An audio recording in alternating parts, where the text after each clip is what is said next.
Então, resta falar do ecologismo. O ecologismo, já vos disse, o ecologismo não existiu durante toda a minha vida de estudante. Desde que eu nasci, que fui para a escola primária, que fui para o liceu, fiz o liceu todo, que fiz a universidade toda em um curso de 5 anos, nunca ouvi falar de ecologismo. Então, como é que nasce de repente? Bom, o mundo está dividido, segundo o professor Adriano Moreira, de saudosa memória, que eu gosto sempre de citar, em 2 tipos de países. Os países que mandam e os países que nunca mandarão. Aquele chamava os povos descartáveis da história. Ora bem, cada vez que a fome assolava os povos descartáveis da história, não havia nada. Não acontecia nada, era mais uma fome. Quando a doença matava os povos descartáveis da história, também não acontecia nada, nem sequer há registro. Quando atacava a Europa, o Ocidente, o mundo civilizado, aí sim, aí era preocupante. As crises eram registadas, as curas eram urgentes. Quando acontecia no resto, não havia qualquer tipo de problema. Ora bem, a crise ecológica primeira que cria a moda da ecologia é, sem dúvida nenhuma, a crise de chuva ácida nas florestas da Alemanha. A Alemanha que é, como se sabe, uma das locomotivas da Europa. Isto ocorre pelos anos de 72, 73, que é quando nasce o ecologismo, quando nascem os partidos. O mais antigo de todos é da Nova Zelândia, é de 72, e logo a seguir na Alemanha. Die Grüne Partei, o Partido Verde. Ora bem, o que é que acontece aqui?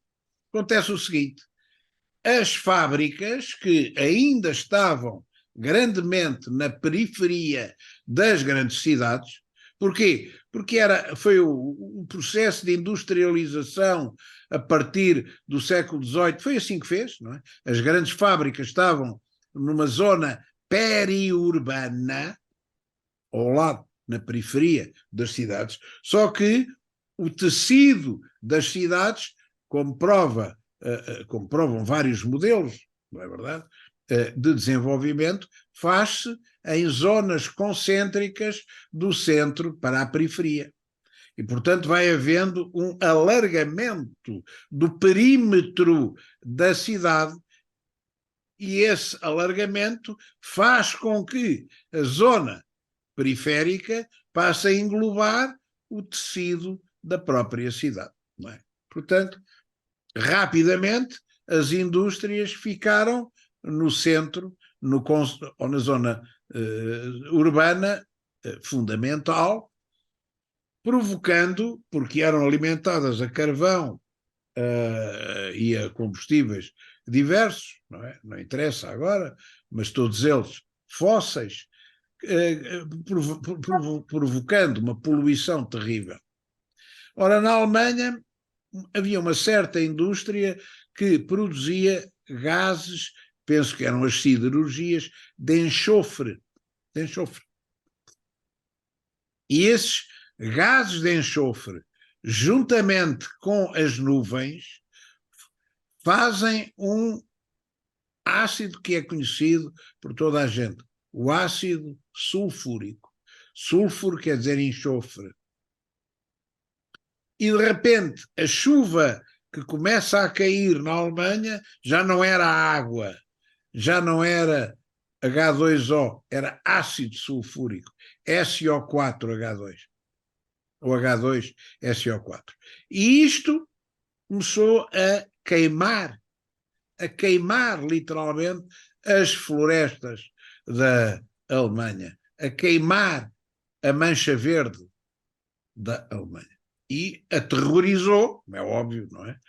Aterrorizou as populações. O que é isto que está a acontecer? Está a chover ácido.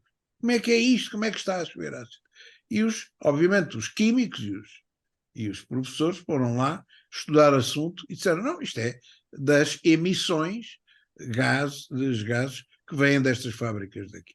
Bom, e é a partir daí que há uma luta entre a indústria que quer maximizar os lucros e a consciência destas populações que querem evitar a sua destruição, e há um crescimento daquilo que é o Partido Verde, ao ponto de ameaçar o equilíbrio, rotativista, a que eu já me referi na outra aula, entre o centro-esquerda e o centro-direita. O centro-esquerda, a social-democracia alemã, e o centro-direita, os cristãos-democratas alemães. De repente aparecia ali uma coisa nova, não é verdade, a pôr aquilo tudo em causa, que é, não queremos este tipo de desenvolvimento. E então dão-se aquelas duas reações que eu vos disse. Uma, o alargamento da votação nos partidos verdes, chegam a integrar, já com um grupo próprio, as assembleias legislativas, os parlamentos e os governos, e, por outro lado, uma espécie de competição dentro dos partidos tradicionais de quem é que era mais verde. Ou seja, o Partido Conservador começa a integrar algumas reformas no sentido do ecologismo e o Partido Social Democrata, mais rapidamente ainda, começa a incorporar essa mesma atitude. Se repararem cá, em Portugal, que já, em que a democracia renasce depois da Revolução de 74, desde logo se forma uma coligação à esquerda chamada APU, que depois deu a CDU, a Aliança Povo Unido, que era o Partido Comunista, o MDP-CDE, que era um partido de esquerda, e os Verdes. A esquerda com uma aliança, e à direita forma-se a Aliança Democrática com o PSD, o CDS e o PPM, que era um partido ecologista, do Ribeiro Teles. Ou seja, quer a esquerda, quer a direita, precisavam de uma bandeira, de uma espécie de carimbo ecológico. Não, eu tenho aqui, está a ver? Está aqui. Ora bem, esta avançada, não é? Teve uma reação inicial contraditória do capitalismo. Ou seja, o capitalismo viu nestes verdes uma ameaça. Viu uma ameaça. Não ao carvão, não ao nuclear. Esse também caiu um bocado. Os senhores vão à net procurar o que são as manifestações contra a energia nuclear, feitas nos anos 70, desde os finais dos anos 60 até ao fim até 89, pronto, até 90, vá lá. Vão à procura do que é a primeira reação ecológica, que tem a ver com a cultura hippie, por exemplo, com a moda de aproveitar do remendo, de aproveitar, reciclar, de reciclar a roupa, desde logo, reciclar tudo. Esta foi a primeira atitude política, um pouco romântica, do ecologismo. Mas não tardou, para que a dinâmica grande dos negócios pensasse que havia aqui um nicho de negócio. Um nicho de negócio alto. Se eu investir em painéis solares, isto é um negócio. Se eu investir em energia eólica, isto é um negócio gigantesco. Se eu investir em energia das marés, isto é um negócio inexplorado. E, portanto, às tantas, são as próprias indústrias petrolíferas que vão a investir na chamada transição. Esta transição energética é um novo negócio, um novo e enorme nicho de negócio que tem a ver com a reciclagem, que tem a ver com a produção destes tipos de energia todos. No Brasil, por exemplo, a sustentabilidade faz-se pela produção de etanol, que é um combustível feito a partir da cana sacarina, que, como sabem, é produzida abundantemente naquele país. Não é? E, portanto, é por aqui que vai. É por aqui que vai. Esta transição económica, é claro, vira-se depois contra o feitiço vira-se contra o feiticeiro. Ou seja, a partir de uma altura, o mercado não é elástico. Eu não posso ficar à espera que o cliente habitual queira acabar com a lareira da sua casa, que é em lenha ou que é a carvão, e transite, e o próprio lobby industrial da transição vai tomar conta dos governos para impor a política de transição. Ou seja, eu obrigo, como aconteceu em Inglaterra,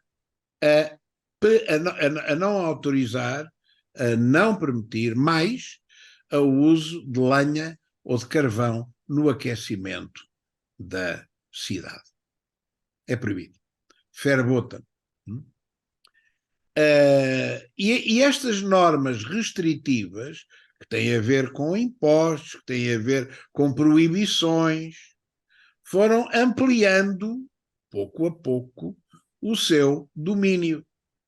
Entramos, é proibido circular com veículos poluentes no seio das grandes cidades, é proibido não sei o quê, é proibido tudo.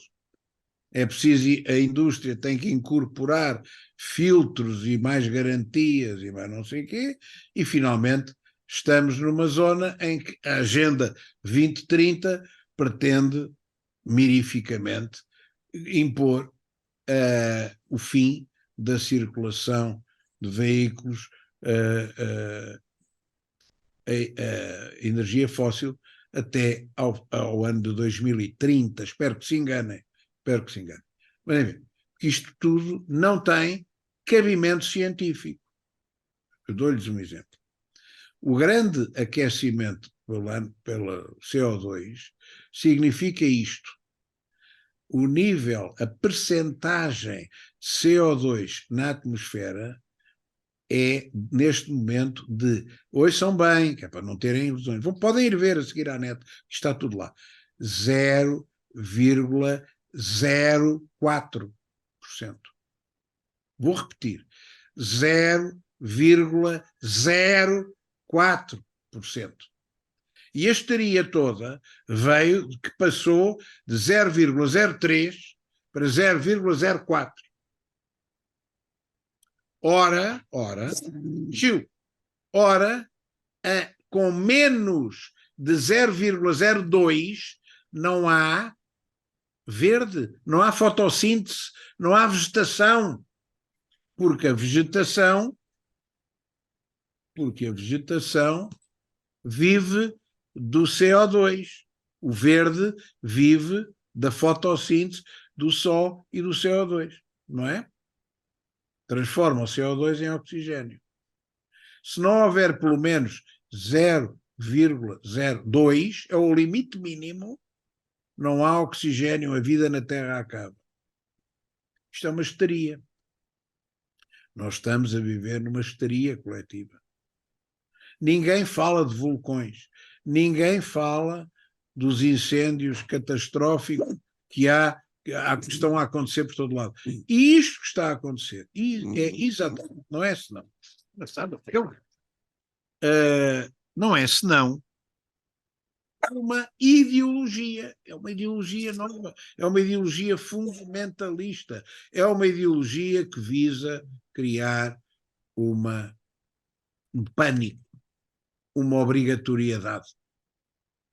E vai mais longe, vai mais longe. Neste momento temos governos na Europa, leia-se, na Holanda, que é o maior país exportador de carne da Europa, não é? Carne de porco, carne de vaca, querem acabar com 30% das explorações, vão ser confiscadas pelo Estado, está a acontecer hoje,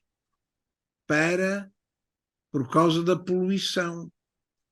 Bom, portanto, aquilo que é a alternativa proteica para o futuro são insetos. Isto não é brincadeira. Parece uma brincadeira, mas não é. Infelizmente é verdade. Já há, por todo o lado, incluindo em Portugal, muitas indústrias, desde 2018, muitas indústrias licenciadas para produzir insetos para alimentação. Larvas, grilos, uma variedade de gafanhotos, etc. Portanto, a futura proteína que nos querem dar, a mim não dão, é insetos. Estamos num totalitarismo, estamos num extremismo totalitário do verde, baseado em afirmações não científicas, tal como qualquer ideologia. Tal como qualquer ideologia. A ideologia é sempre um exagero, é sempre setorial, é sempre emocional, é sempre afetiva. Só que as pessoas não pensam, não têm tempo para pensar, não têm tempo para ser críticas. A maior parte das pessoas gostam de ser escravas, não é verdade? A liderança é muito rara, é raro. A maior parte das pessoas fazem parte das massas e não são a elite são 1%. Porquê? Não tem vocação para a liderança, não têm vocação, preferem obedecer. Bom, portanto, enfim, não há muito mais a dizer sobre isto. Os senhores podem ver o capítulo no manual que fala do ecologismo, mas o essencial são estas linhas mestras.